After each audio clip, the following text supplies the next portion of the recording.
Welcome everybody to the third interview of Epatients in Europe. Today I have the great pleasure to speak to Anne Seubert, a German and very dynamic diabetes 1 patient.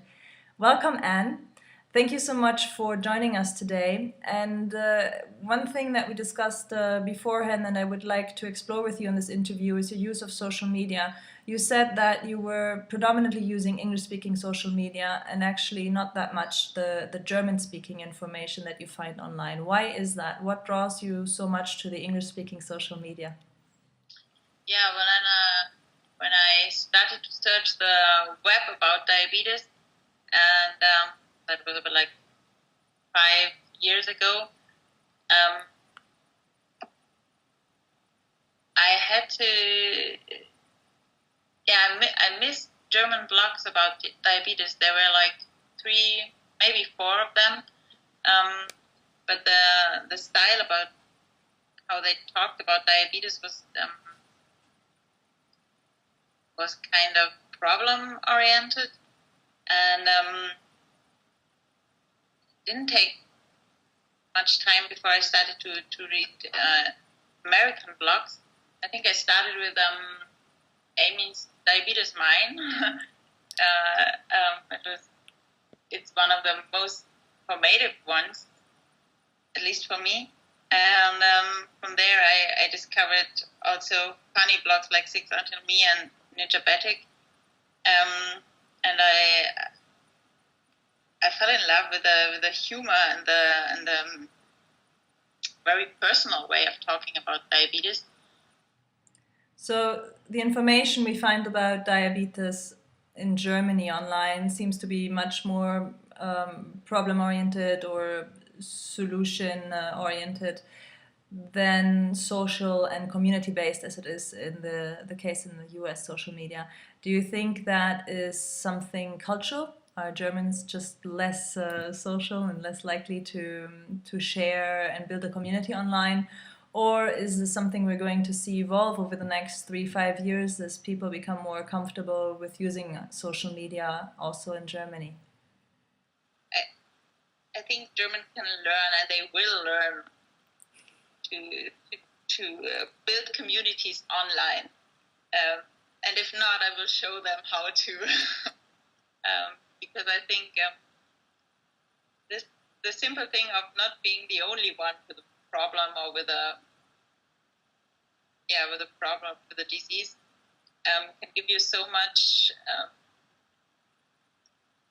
inspiration and also so much strength to struggle with your daily life, which is quite hard sometimes. And you know, I'm always very interested in how the information you find online impacts healthcare decisions of patients. And you had a very concrete example that you were so nice to share with us, which is around insulin pumps. Could you tell us more about how the information you found online changed your perspective on insulin pumps? American blogs told me about treatments, about technologies that didn't exist in Germany at that point of time, and they inspired me. And like, for example, the Dexcom a patch pump, that was the first pump I really started to think about wearing, because the other pumps were no solution for me, as they made me think as a ill person. And knowing about these treatments and knowing about these technologies made me hope for a better life as a diabetic. But I had to make the I had to talk to my doctors, of course, to get the information about these treatments here in Germany. My doctors didn't even know about those treatments. They didn't even know the technologies. They didn't even know that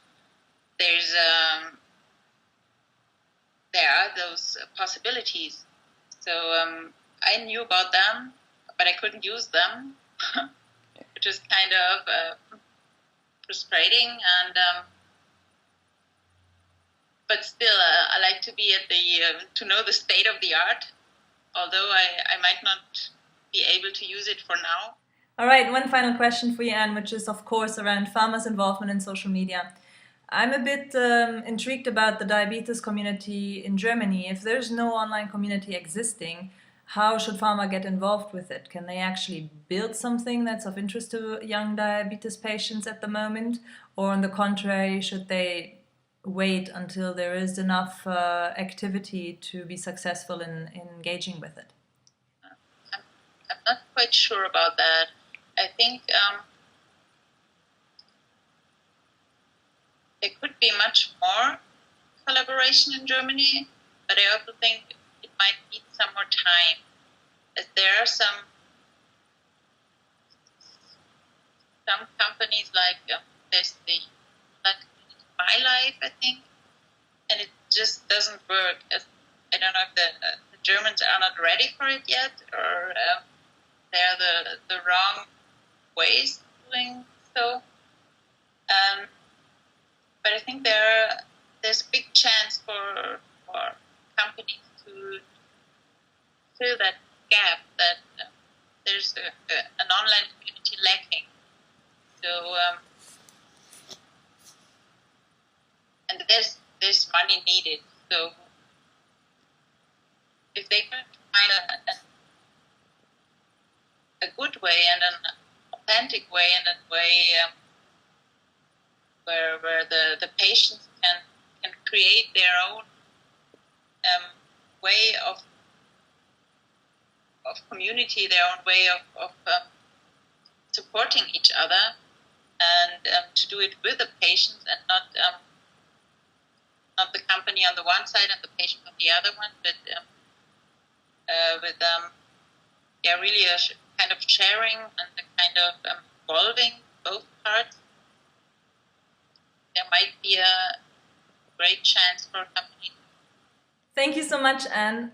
I'm taking away 2 points from this interview. The first one is around young type 1 diabetics and their needs, and that they do not seem to be met by the very product and fact-based approach of the German online community, and more so by the English-speaking community, which focuses, yes, on the seriousness of diabetes, but also on humor and on support, and just a light way of living with a serious disease. The other point that I'm taking away and still wondering about in my mind is what is the best way for pharma to engage with diabetics online in Europe. If it's young type 1, there is a real question whether you ought to be going for language-based communities. We always said that language is the barriers for patients to enter, yet when you're talking to a very young community that is not that large at the moment and not that active online, maybe starting off with an English community that goes across European borders would actually be more interesting and get more engagement than making it a language-based approach. Something further to explore. Thank you so much for these insights, Anne, and to everybody else, thank you for watching these, and stay tuned for more.